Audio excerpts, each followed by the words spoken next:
Le cas d'aujourd'hui, un cas assez générique, la motivation d'une équipe de vente, mais ici, avec une force de vente historique, essentiellement avec des contrats VRP quasiment inamovibles, dans une ambiance de résultats en baisse régulière et des conflits plus ou moins importants entre la force de vente, le marketing et l'équipe back-office.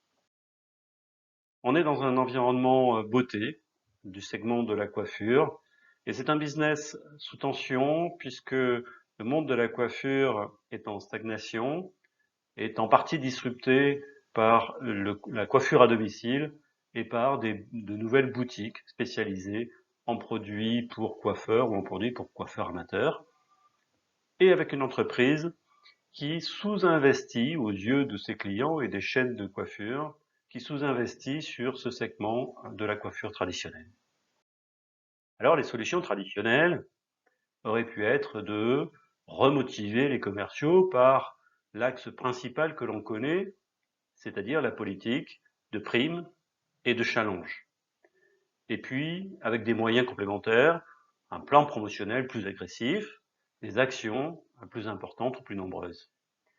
Et ensuite, mixer techniquement les contrats commerciaux actuels de VRP au fur et à mesure de leurs arrêts avec des contrats de commerciaux salariés.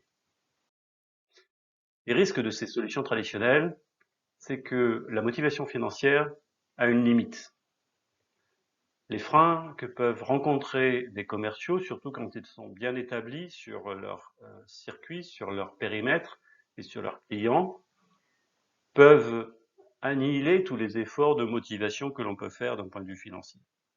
Ensuite, sur un segment en stagnation, on sature très vite ce circuit par une politique promotionnelle agressive et il n'y a plus assez de débouchés pour l'ensemble des promos qui seraient proposés. Et enfin, le manque d'écoute que ressent la force de vente est très préjudiciable à terme et peut complètement bloquer le fonctionnement commercial de l'entreprise. Alors la solution retenue a été de jouer le vie-ma-vie des commerciaux en mettant les chefs de produits et les équipes back-office en situation d'accompagner les commerciaux dans le but de faire un bilan réel des problématiques et des freins qu'a rencontrés les commerciaux, de pouvoir corriger ces principaux problèmes, d'éliminer les faux problèmes, et ensuite de créer un comité mensuel mixte pour monter les opérations commerciales et les opérations marketing entre vente, marketing et back-office. Ce qui a permis, dans un deuxième temps, de lancer des opérations spécialement dédiées aux VIP de chaque commerciaux pour promouvoir des innovations produits.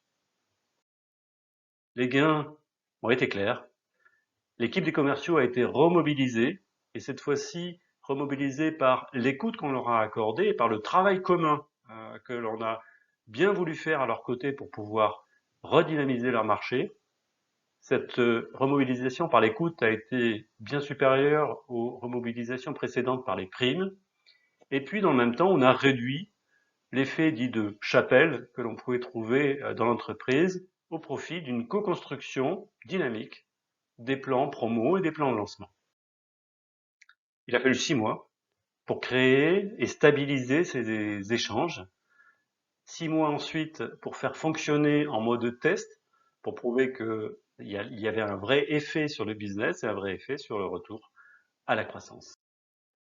Voilà comment transformer l'immobilisme et les petites attaques internes en source d'énergie, de nouvelles envies de conquête.